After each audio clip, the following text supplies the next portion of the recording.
Welcome back to day 25 of How to Fix the World in 80 Days. And today we're talking about immigration. Some people think immigrants are ruining everything.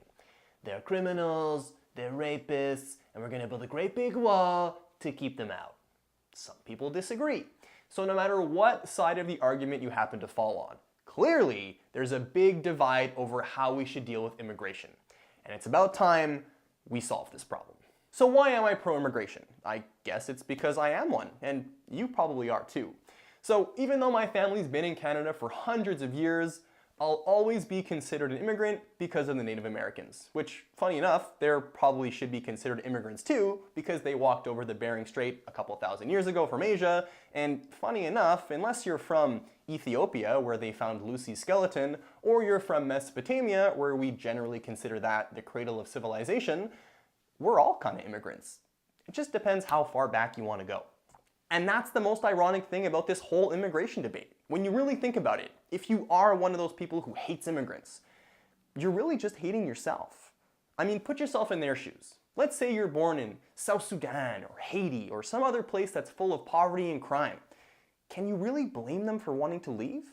And if they don't come here, then where are they going to go? Because that's the sad truth.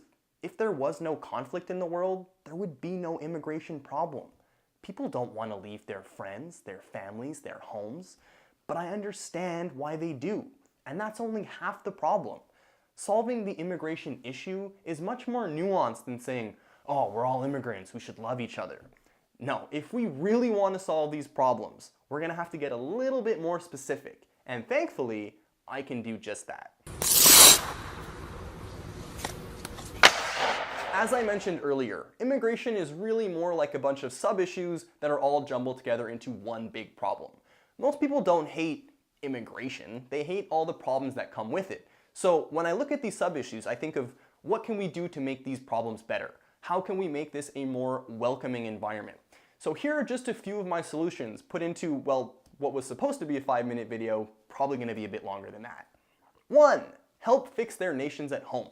Like I said, most people don't want to leave home. They're just trying to get away from some kind of awful situation. If you give these people a job at home, they're not going to come here. 2. Move out of your ghettos. Now I understand why someone coming from China would move to Chinatown, or someone coming from Italy would move to Little Italy. I'm just not so sure it's the best idea. If you make zero effort to assimilate, and you don't at least try to learn the language, what are you doing here? 3. Labor. Now there is a legitimate beef with immigrants coming in and affecting regular wages. Now, because some of them are coming from nothing, they're often willing to work longer hours for less pay with worse working conditions. Now, that's great for them, but for people who are trying to increase their wages and decrease their hours and get better perks at work, this just isn't fair. We can't compete.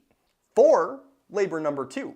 At the same time, immigrants are coming in and doing work that locals are either unwilling or incapable of doing. If you want to see an interesting piece of journalism, look up Vice News report on fruit farming in Alabama. In short, to give you a summary, they kicked out all their undocumented workers and their economy went to shit. The locals just couldn't pick up the slack. So how you find the balance between labor 1 and labor 2 is super complicated and nothing I can really get into in 5 minutes, but I do have some ideas, and if you really want to check with me, you can ask. 5. Stereotypes. There are these myths out there that immigrants are lazy and they're criminals, and they're probably true, just statistically not much more than everybody else. So for example, 3% of Americans have a criminal record. American immigrants, 1.8%. And on average, immigrants start more businesses than local Americans, and they actually contribute 14.7% of the economy compared to 13% of the population. The stereotypes just aren't that true.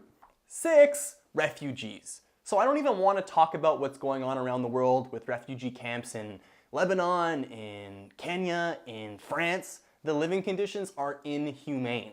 I want to talk about something that's a bit closer to home. So just in the last year, Canada has received 20,000 illegal immigrants walking over the border. Most of these coming from Central and South America and from Africa who have been living in the States for the past few years, but their visas are about to expire. These are not refugees. These are economic migrants. There is a big difference. Refugees are actually in danger. These people just don't want to go home. And I get it. But the problem is you guys are clogging up the whole system for people who are actually in danger, and it's making it very obvious that the whole system is broken. This whole idea that you can come into a country and just because you're on the land you can declare your refugee status, I don't buy it. Something's got to change. 7. Population decline. If you look at most Western countries' birth rates, you'll notice that they're all pretty much under 2. So 2 parents having less than 2 kids means that the population will go down. This might be good for the health of the planet, but for the economy, probably not a great thing.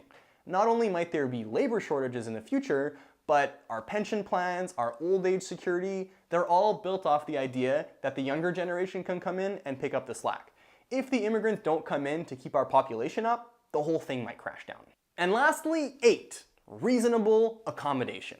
More than any other issue on the list, this is probably the one that grinds the most gears. How much should immigrants change when they come over here versus how much should we change to accommodate their culture? And the perfect answer to this dilemma is that there is no perfect answer. I cannot picture any scenario where everyone leaves happy, so my advice, just enjoy the ride. It's a beautiful time to be alive, and I want to spend as much of my time as possible enjoying myself with people that I enjoy being around, no matter where they come from.